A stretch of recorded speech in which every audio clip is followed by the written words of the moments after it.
Good morning class. Last lecture में हम लोगों ने जो डाइजेशन प्रोसेस है उसकी दो स्टेप अच्छे से देखी थी, इंजेशन और डाइजेशन।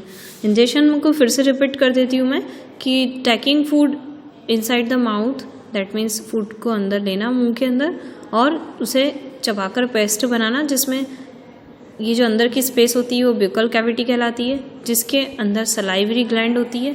सलाइवरी ग्लैंड टीथ और टंग होता है। सलाइवरी ग्लैंड जो कि आसपास होती है, 3 टाइप की होती है, उसमें से एक तालू में गाल की तरफ, नीचे की तरफ, जिसमें लगातार सलाइवा सिक्रेट होता है। सलाइवा में कौन सा एंजाइम होता है? सलाइवरी अमाइलेज एंजाइम होता है। सलाइवा क्या करता है? फूड को नमी देता है, नमी बनाता है, मॉइस्चर क्रिएट करता है, मतलब फूड जिससे गीला होता है और पेस्ट बनता है, और साथ ही जो स्टार्च है उसको ग्लूकोज में कन्वर्ट करता है। ये आपका सलाइवरी ग्लैंड से निकलने वाले सलाइवा का फंक्शन हो गया। ठीक है, सलाइवा मतलब सीधी सी लैंग्वेज में थूक, ठीक है, या लार भी कहते हैं उसे।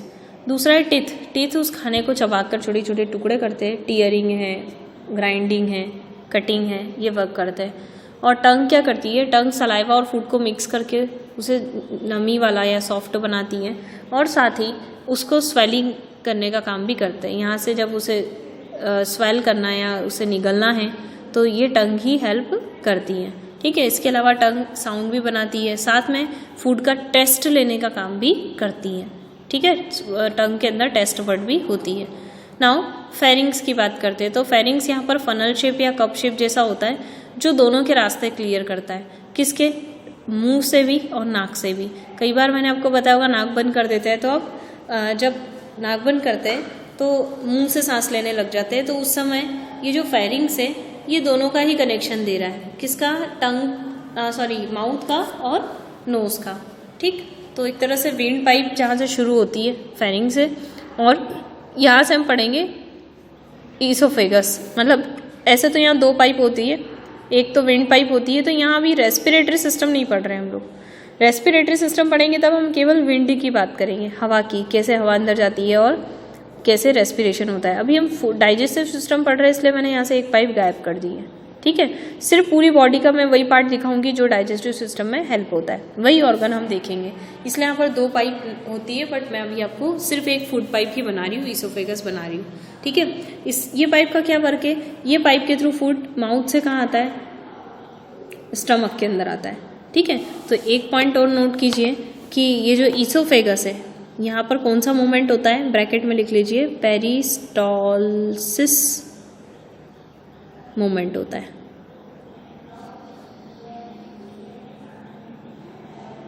MOVE।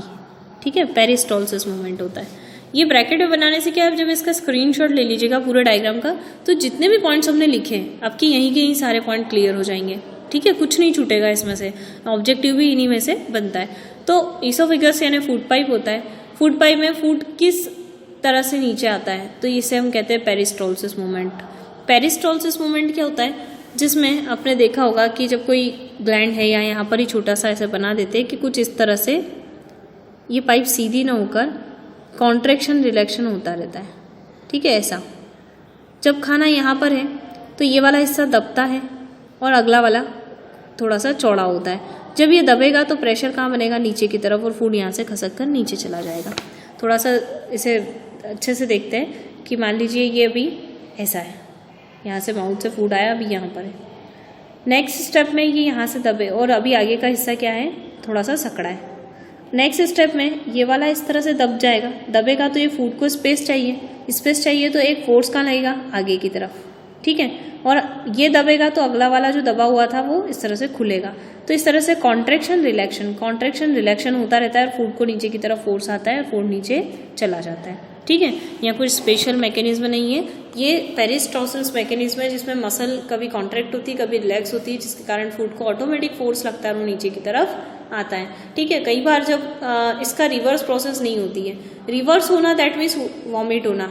वॉमिट होने से कई बार स्टमक का पूरा फूड ऊपर की तरफ आता है, तो आप खुद फील करते हो कि इसका मूवमेंट तो ऐसा है, ये ऊपर से नीचे की तरफ मूव करता है, ऊपर से कभी कॉन्ट्रैक्ट नीचे रिलैक्स, तो इसका डायरेक्शन ऐसा है। और इस डायरेक्शन का अपोज करते हुए अगर फूड इस तरफ जाता है तो हम कई बार बहुत वॉमिट के टाइम पे बहुत अजीब सा फील करते हैं। ये वाला जो पोर्शन है हमारा, ये सबसे ज़्यादा डिस्टर्ब हो जाता है।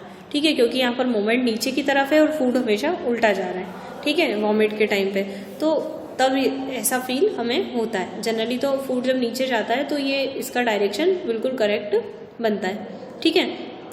तो ये फूड पाइप का छोटा सा फंक्शन था, लेकिन इम्पॉर्टेंट है कि माउथ से जो फूड चब चुका है, जिसको हम बोलते हैं चिव्ड फूड, यानी चबाया गया जो फूड है वो स्टमक में पहुंचाने का काम फूड पाइप करता है। स्टमक में हमने पढ़ा था जे शेप का होता है, और यहाँ पर डाइजेशन प्रोसेस होती है। डाइजेशन मतलब जो भी आपने खाना खाया है वो भी कॉम्प्लेक्स फॉर्म में, सिंपल फॉर्म में कब बनेगा, जब उसमें से जो काम के न्यूट्रिएंट्स है, जैसे कि प्रोटीन, विटामिन, फैट, मिनरल्स है, ठीक है, ये सभी चीज़, कार्बोहाइड्रेट है, ये सब अलग हो जाए तो हम ये कहेंगे कि फूड अभी कॉम्प्लेक्स फॉर्म में था, और उसमें से एक एक न्यूट्रिशन का अलग हो जाना सिंपल फॉर्म हो जाता है। तो डाइजेशन का मतलब होता है फूड का कॉम्प्लेक्स फॉर्म से सिंपल फॉर्म में आ जाना। लेकिन यहाँ पर पूरी तरह से सिंपल फॉर्म में नहीं आता, ये प्रोसेस जस्ट शुरू हो जाती है। इसलिए हम कहते हैं कि डाइजेशन स्टमक में जरूर होता है, लेकिन वो डाइजेशन कैसा होता है, पार्शियल होता है। पार्शियल मतलब आधा डाइजेशन, इसमें से फूड गलता है, गल के उसमें से न्यूट्रिशन का धीरे धीरे अलग होना शुरू होता है। अब स्टमक के अंदर जो होता है वो गैस्ट्रिक ग्लैंड्स होती है। गैस्ट्रिक ग्लैंड्स के ग्लैंड्स मतलब ग्लैंड है तो कोई ना कोई लिक्विड उससे जरूर सिक्रेट होगा। आपकी बॉडी में जितनी भी ग्लैंड है, इसका मतलब वो हमेशा कोई ना कोई लिक्विड, कोई केमिकल या कोई जूस, कुछ ना कुछ तो रिलीज जरूर करेगी। ग्लैंड का मतलब ही यही होता है। तो वो क्या रिलीज करती है, गैस्ट्रिक जूस। अब जूस नाम दिया है तो जूस हमेशा 2-3 चीज़ों से मिलकर ही बना होगा। तो किससे मिलकर बना है, HCl, पेप्सिन और म्यूकस एक्सेट्रा। तो HCl का काम क्या है, जो आपने खाना खाया है ना उसके अंदर कोई जम्स आ जाता है, तो एसिड है तो वो जम्स भी मर जाएंगे एसिड से, ठीक है, तो जम्स को मारने का काम करता है। दूसरा है ये एसिड इस पूरे फूड को क्या करता है, एसिडिक बना देता है। ऑलमोस्ट इसकी वैल्यू pH वैल्यू 2 होती है इस एसिड की, ठीक है। तो एसिडिक ज़्यादा बनाने से क्या होता है, इसी गैस्ट्रिक जूस के अंदर जो पेप्सिन होता है उसको हेल्प मिल जाती है। पेप्सिन को जब तक ये मीडियम एसिडिक नहीं होगा तब तक वो आसानी से काम नहीं कर पाएगा। जैसे ही एसिडिक मीडियम हो गया तो वो प्रोटीन बनाना या प्रोटीन को अलग करने का काम शुरू कर देता है, ठीक है। और तीसरा है म्यूकस। म्यूकस स्टिकी सब्सटेंस होता है जो जनरली आपने देखा होगा जब सर्दी होती है तो एक लिक्विड या चिपचिपा लिक्विड हमारी नाक से निकलता है, वही म्यूकस कहलाता है।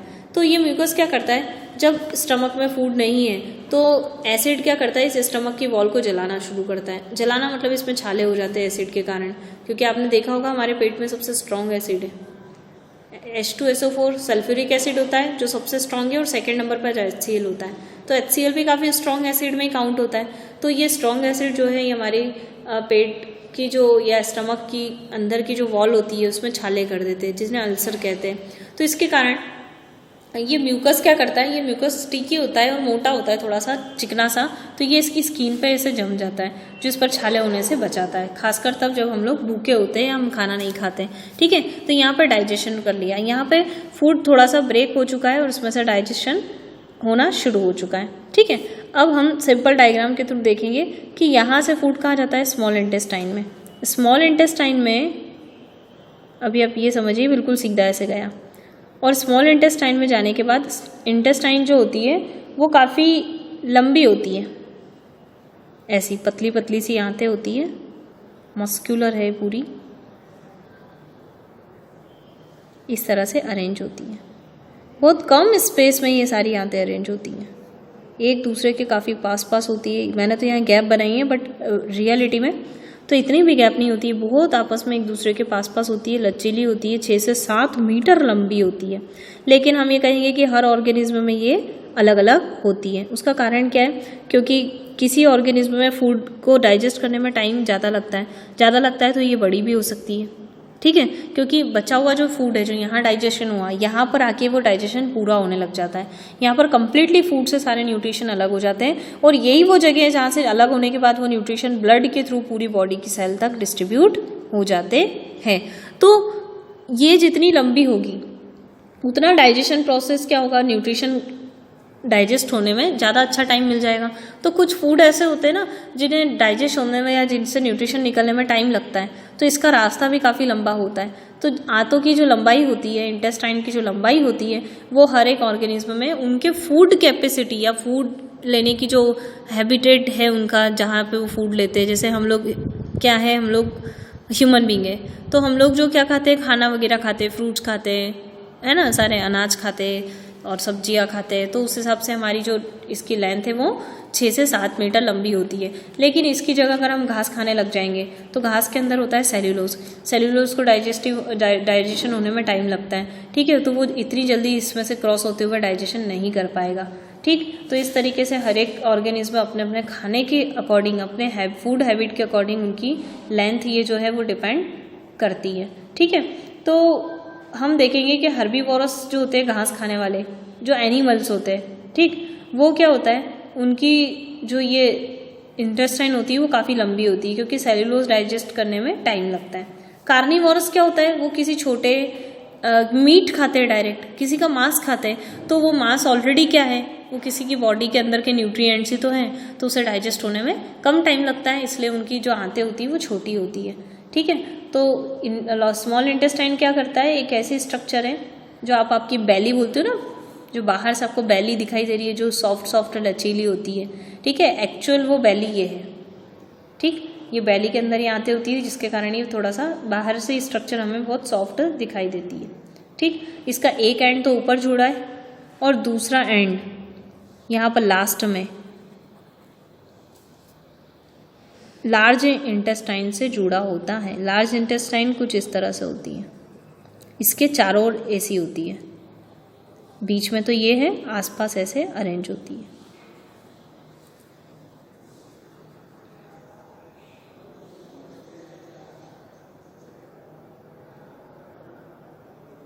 ठीक है। तो ये स्मॉल इंटेस्टाइन, इसका नाम लिख लेते हैं हम, स्मॉल इंटेस्टाइन। यहाँ पर कंप्लीट डाइजेशन ऐसा शॉर्ट में लिख रही हूँ ताकि आपको याद रहे। और इसके अंदर ये क्या है, स्टमक है, यहाँ पर आप लिखना पार्शियल डाइजेशन होता है, ठीक है। स्टमक के अंदर पार्शियल डाइजेशन होता है। नाउ स्मॉल इंटेस्टाइन तो आपने लिख लिया, अब स्टमक और स्मॉल इंटेस्टाइन आपको दिख रहा होगा, मैंने 2 मार्क किए हैं और इसको इतना लंबा बनाया है, एक्चुअली वो शॉर्ट होता है, लेकिन आपने देखा होगा कि इससे पहले, ठीक है, इसके बीच में 2 रास्ते आते हैं, ऐसा और ऐसा। अब ये जो 2 रास्ते हैं इसमें से एक लीवर होता है और एक पैनक्रियास होता है, ठीक है। लीवर और पैनक्रियास, लीवर का सिंबल हम कुछ इस तरह से बनाएंगे,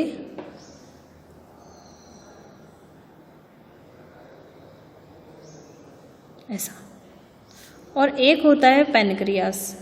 पैनक्रियास को मैं ऐसा पत्ते जैसा शेप बना देती हूँ, बट एक्चुअली क्या होता है, मैं इसको छुपा रही हूँ, ये रियल में ही इस स्टमक के पीछे की तरफ होता है, ठीक। तो इसका नाम है लीवर और ये हो गया, इसका नाम यहाँ लिख देते हैं पैनक्रियास। अब ऐसे तो इनके फंक्शन काफ़ी डिटेल में हैं जो आप 11th-12th बायो के अंदर पढ़ेंगे, बट ये दोनों क्या है, ग्लैंड है। जैसे गैस्ट्रिक ग्लैंड्स होती है ना, हर ग्लैंड कुछ जूस या लिक्विड सिक्रेट करती है जो किसी न किसी फंक्शन में हेल्प करता है, तो उसी तरह ये भी ग्लैंड है, ये लीवर भी ग्लैंड है और पैनक्रियास भी ग्लैंड है, ठीक है। तो ये जो लीवर है ना, ये सबसे बड़ी ग्लैंड होती है जो जूस सिक्रेट करती है, और ये क्या करती है, कौन सा जूस सिक्रेट करती है, बाइल जूस। लिख लीजिए, पहले नाम याद कर लीजिए, ये बाइल जूस सिक्रेट करती है, और इसके तो नाम से ही पता है, पैनक्रियाटिक जूस, ये पैनक्रियाटिक जूस सिक्रेट करती है। एक बाइल जूस सिक्रेट कर रही है, दूसरी पैनक्रियाटिक जूस सिक्रेट कर रही है, ठीक है। अब जो लीवर होता है ये बाइल जूस सिक्रेट करता है। बाइल जूस सिक्रेट करने के अलावा इसके अंदर क्या होता है, वो होते हैं एंजाइम्स होते हैं जो इस फूड को, जो आधा डाइजेस्ट हुआ है, जो भी नीचे जाकर पूरा डाइजेस्ट होने वाला है, उसमें मिक्स हो जाते हैं जब ये यहाँ स्मॉल में आता है, ठीक है। और मिक्स होने के कारण डाइजेशन जल्दी जल्दी होता है, ठीक। और इसके द्वारा जो सिक्रेट होने वाला जूस होता है, ठीक है, वो भी जो लार्ज मॉलिक्यूल होते हैं, जो मैंने अभी आपको इसके अंदर समझाया कि कॉम्प्लेक्स है तो उसको सिंपल फॉर्म में तोड़ने का काम करेंगे, तो इसके अंदर भी लार्ज से स्मॉल छोटे छोटे कॉम्प्लेक्स में तोड़ने का काम करता है, ठीक है। और जो एंजाइम्स है, एंजाइम्स का मतलब होता है जो फूड को डाइजेशन करने में हेल्प करते हैं। एंजाइम वर्ड जहाँ भी आप सुनते हैं इसका मतलब होता है कोई ऐसे, जैसे कोई फंक्शन होता है तो कुछ कार्यकर्ता खड़े हो जाते हैं ना, जो उसको काम आसानी से करवा देते हैं, लोगों को गाइड करने का काम करते हैं और कुछ प्रिपरेशन करवाने में हेल्प करते हैं। तो ऐसे कार्यकर्ता कौन कहलाते हैं यहाँ पे? एंजाइम, जो किसी न किसी प्रोसेस को परफॉर्म कराने में हेल्प करवाते हैं। इनका खुद का कोई रोल नहीं है, ऐसा ज़रूरी नहीं है कि ये खुद पार्टिसिपेट करे, लेकिन हाँ इनकी एब्सेंस में वो काम बिगड़ जाएगा या नहीं होगा। तो बॉडी में भी एंजाइम्स होते हैं जो पर्टिकुलर फंक्शन करवाते हैं। तो यहाँ पर ये जो एंजाइम्स है, एंजाइम करती हूँ मैं, वो एंजाइम इस फूड को डाइजेस्ट करवाने में हेल्प कर रहे हैं, मतलब इस फूड के अंदर से जो न्यूट्रिशन है वो अलग करवाने में हेल्प करते हैं।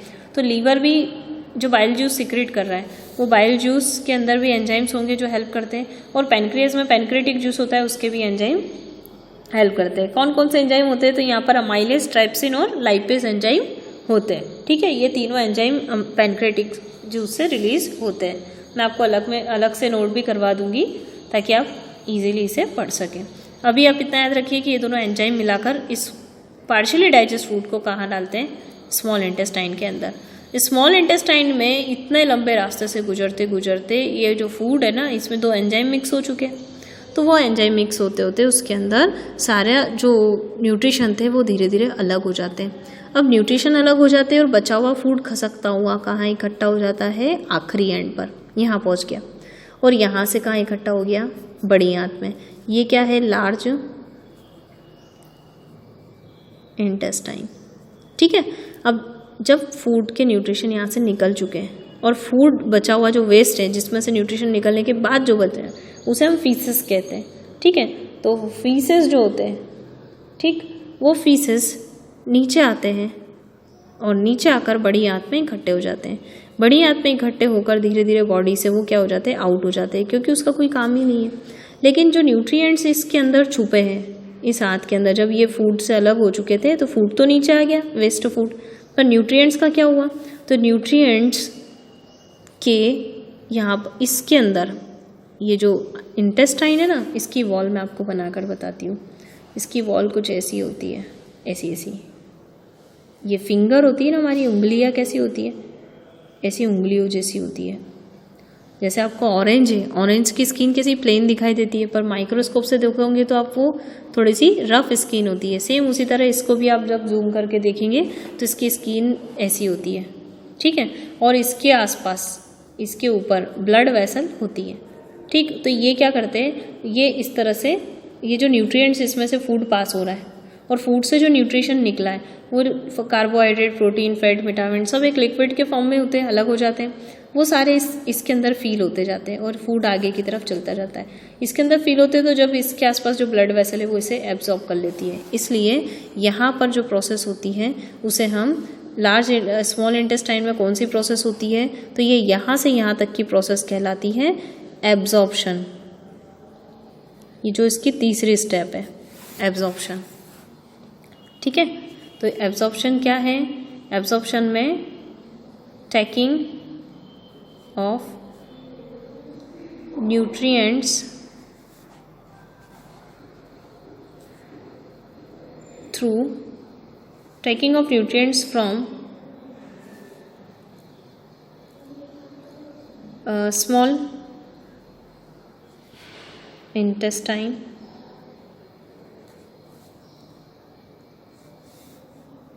बाय ब्लड कर लीजिए ताकि आपको याद रह जाएगा। बाय ब्लड के थ्रू न्यूट्रिएंट्स का लेना या एब्जॉर्ब करना, एब्जॉर्ब भी लिख सकते हैं, एब्जॉर्प्शन, इसका नाम ही एब्जॉर्प्शन है इसलिए मैंने टेकिंग लिखा है, ठीक है। Tacking of nutrients by blood from small intestine, ठीक है। किसकी हेल्प से? विली की हेल्प से। ये जो उंगलियां जैसी स्ट्रक्चर होती है ना, ये कहलाती है विली। सिंगल है तो विली और ऐसे प्लूरल है तो विलीज कहते हैं। विलीज क्या करती है? एब्जॉर्ब करने का काम करती है। विलीज की हेल्प से, ये से फिंगर जैसे प्रोजेक्शन है, यहाँ पर न्यूट्रिशन ऐसे घुसता जाता है, यहाँ पर इकट्ठा होता जाता है और फूड जो वेस्ट है वो आगे चलता जाता है। तो इस तरह से हर एक विलीज के अंदर न्यूट्रिएंट्स फुल हो जाते हैं और वेस्ट फूड आगे की तरफ बढ़ता जाता है और ये यहाँ से ब्लड वेसल आकर उस फूड को एब्जॉर्ब कर लेती है। अब न्यूट्रिएंट्स एब्जॉर्ब करके वो कहाँ ले जाता है, तो ये जो ब्लड वेसल्स है ना, ये इसे कहाँ ले जाती है, बॉडी की सेल तक, क्योंकि सेल तक जब तक ये न्यूट्रिएंट्स नहीं गए तो सेल एनर्जी नहीं बनाएगी। ठीक है, तो सेल यानी पूरी बॉडी किससे बनी है, सेल से, और सेल जब तक एनर्जी नहीं बनाएगी जब तक ये न्यूट्रिएंट्स वहाँ तक नहीं पहुँचते। ठीक है, तो न्यूट्रिएंट्स वहाँ पर पहुँचेंगे, स्पेशली कौन, कार्बोहाइड्रेट्स, जो कि ग्लूकोज का सिंपल फॉर्म होगा C6H12O6। कार्बोहाइड्रेट का सिंपल फॉर्म है ग्लूकोज C6H12O6। ये सेल के पास जाना ज़रूरी है। ठीक, अब देखिए यहाँ तक आ गया। स्मॉल इंटेस्टाइन में कौन सी प्रोसेस हुई, एब्जॉर्प्शन। अब एब्जॉर्प्शन भी यही हो रहा है, लेकिन जब ये ब्लड वेसल यहाँ से लेगी तो ये बॉडी की हर एक सेल को डिस्ट्रीब्यूट करेगी। तो अच्छे से डिस्ट्रीब्यूट करना, सभी को बांटना, एसिमिलेशन कहलाता है। ठीक है, एसिमिलेशन मतलब क्या, distribution of digestive food. Assimilation का मतलब होता है डिस्ट्रीब्यूशन यानी बांटना, डिस्ट्रीब्यूशन ऑफ न्यूट्रिएंट्स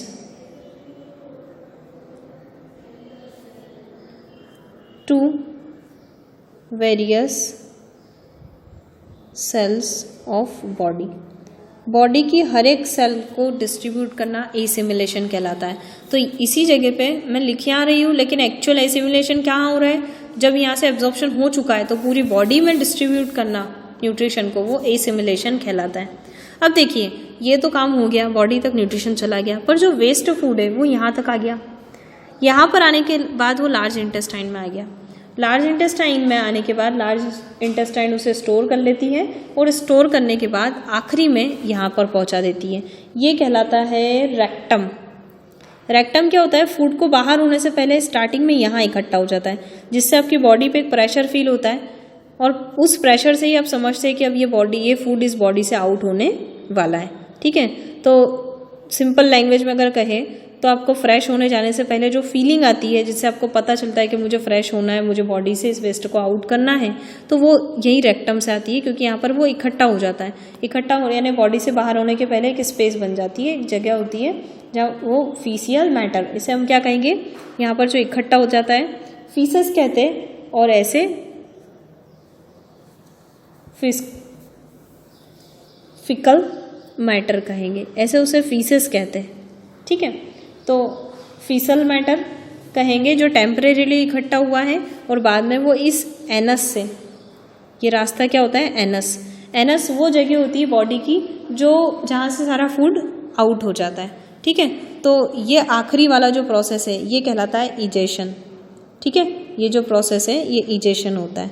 इजेशन का मतलब होता है, इजेशन का सिंपल सा मीनिंग ये कहेंगे कि कमिंग आउट ऑफ फीसेस या वेस्ट फूड या फिर अनडाइजेस्टेड फूड, जो बोलना चाहे। ठीक है, फ्रॉम दी बॉडी, बॉडी से इस अनडाइजेस्टेड फूड का बाहर आना फीसल या इंजेशन कहलाता है। ठीक है, तो ये पूरी प्रोसेस थी। अब देखिए यहाँ से लेके मुंह से लेके जितने भी ऑर्गन हमने पढ़े, कौन कौन से, माउथ, टीथ, टंग, सलाइवरी ग्लैंड, सलाइवरी ग्लैंड के बाद फेरिंग्स, ईसोफेगस, ईसोफेगस के बाद स्टमक, स्टमक के बाद गैस्ट्रिक ग्लैंड, फिर लीवर, लीवर के बाद पैनक्रियास, पैनक्रियास के बाद स्मॉल इंटेस्टाइन, स्मॉल इंटेस्टाइन के जो वॉल पे प्रेजेंट है villi, then large intestine, rectum, anus. तो मुंह से लेकर एनस तक जितने भी पार्ट आते हैं ये सब कंबाइन फॉर्म क्या कहलाता है, एलिमेंट्री कैनाल। इसका कंबाइन फॉर्म क्या कहलाएगा, ये पूरा के पूरा जो होगा वो कहलाएगा एलिमेंट्री कैनाल। ठीक है, ये पूरा रास्ता। अब मैंने आपसे पूछा कि एलिमेंट्री कैनाल के अंदर कौन कौन से ऑर्गन होते हैं, तो मुंह से लेकर एनस तक जितने भी ऑर्गन होते हैं इस पूरी लेंथ को हम कहते हैं एलिमेंट्री कैनाल।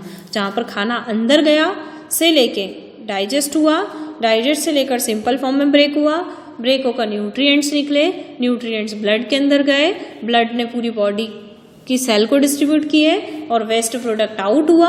ये सारी प्रोसेस जहाँ होती है वो पूरी प्रोसेस को हम कहेंगे कि ये प्रोसेस पूरी एलिमेंट्री कैनाल के अंदर होती है। ठीक है, तो यहाँ पर ये कहलाता है डाइजेशन प्रोसेस। ठीक है, अब आपको अगर ग्लैंड पूछे कि इस एलिमेंट्री कैनाल के अंदर ग्लैंड कौन कौन सी थी, तो याद रखिएगा पहली ग्लैंड कौन सी थी, सलाइवरी ग्लैंड। दूसरी ग्लैंड कहाँ थी, यहाँ पर गैस्ट्रिक ग्लैंड्स प्लेट में ये स्टमक के अंदर होती है।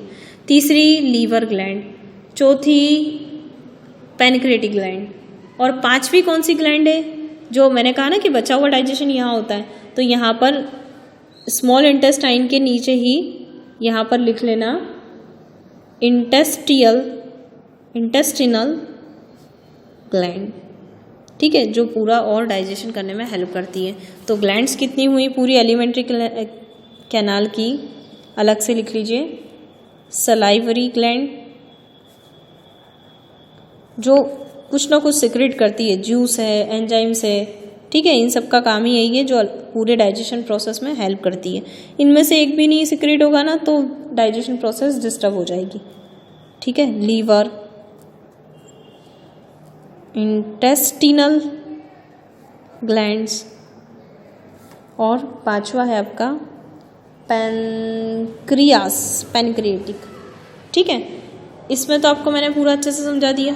सलाइवरी एमाइलेस या पिट्यालिन जो होता है वो निकलता है, जो स्टार्च से ग्लूकोज में कन्वर्ट करता है। ठीक है, गैस्ट्रिक ग्लैंड्स में मैंने समझा दिया, HCl plus pepsin plus mucus, और इनके फंक्शन भी मैं आपको समझा चुकी हूँ। लीवर से क्या सीक्रेट होता है, बाइल जूस, जिसमें एंजाइम होते हैं जो फूड को डाइजेस्ट करने में हेल्प करते हैं। और एक और चीज़ याद रखिएगा इसकी बहुत इंपॉर्टेंट, कि सबसे बॉडी की सबसे बड़ी ग्लैंड, केवल एलिमेंट्री कैनाल की नहीं, पूरी बॉडी में जितनी ग्लैंड्स है उसमें सबसे बड़ी ग्लैंड क्या होती है, लीवर होती है। तो largest gland of the body. ठीक है, बॉडी की सबसे बड़ी ग्लैंड होती है। ठीक, इसके अंदर गॉल ब्लैडर होता है, जैसे ये लीवर है ना, इसके अंदर एक छोटा सा हिस्सा होता है जिसको हम कहते हैं गॉल ब्लैडर। ठीक, जो कई सारे जूस को स्टोर रखता है। हमने कहा ना ये लीवर है, लीवर क्या सीक्रेट करता है, बाइल जूस। तो बाइल जूस कहाँ इकट्ठा होता है, इस गॉल ब्लैडर के अंदर। कैसा भी ऑब्जेक्टिव पूछा जा सकता है। ठीक है, तो गॉल ब्लैडर के अंदर ये इकट्ठा होता है। फिर अगला इंटेस्टिनल ग्लैंड्स होती है, तो ये कहाँ पाई जाती है, wall of the small intestine. Small intestine की वॉल पर होती है। ठीक है, तो प्रोटियोलिटिक, लिपोलिटिक, एम्यूलिटिक, ये सारे एंजाइम्स, आपको तो इतना याद रखना है कि ये एंजाइम्स रिलीज करती है जो फूड को डाइजेस्ट करते हैं। और पेनक्रियाज है तो पेनक्रिएटिक जूस रिलीज करती है, जो अमाइलेस, ट्राइप्सिन और लाइपेज एंजाइम होते हैं। तो यहाँ तक ये सारी ग्लैंड के नाम याद होने चाहिए, एलिमेंट्री कैनाल के ऑर्गन, और एलिमेंट्री पूरी डाइजेशन प्रोसेस 5 स्टेप में होती है। और 5 स्टेप में किसका फंक्शन है, कहाँ कौन सी प्रोसेस होती है, ये आपको पता होना चाहिए। तो यहीं पर हमारा digestion process in human being complete होता है। Thank you.